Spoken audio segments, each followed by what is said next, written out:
Yon mga kailaw, may inayos po akong beam 230, inabot na po ako ng gabi. Ang problema po niya mga kailaw, kung nakaka-encounter po kayo ng ganito, gumagaralgal po yung motor po niya, yung sa pan sa ilalim, yung rotation.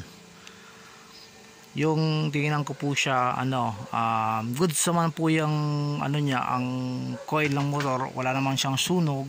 Yung binuksan ko po siya, pinalitan ko po siya ng bearing. Ito po, yan po ang naging sira sa kanya mga kailaw. Ang number po nito ay 80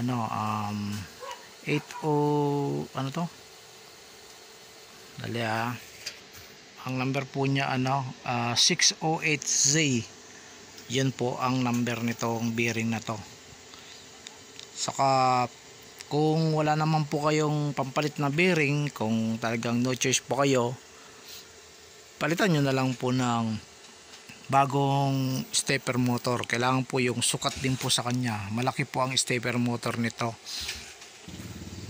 Kaya ito, binababad ko muna siya. Yung ikot po niya smooth na po siya. Kahit marinig niya naman po ang pinaka hindi na po yan humihinto, hindi na po siya gumagaralgal. Yung rotation po niya smooth na po. Kasi pag nasira kasi si motor ay si bearing, umaalog na po siya, ibig sabihin wala na po sa align, kaya yung ikot ng coil niya tumatama na po siya, kaya gumuguot yung tawag po doon. Kaya okay na po siya.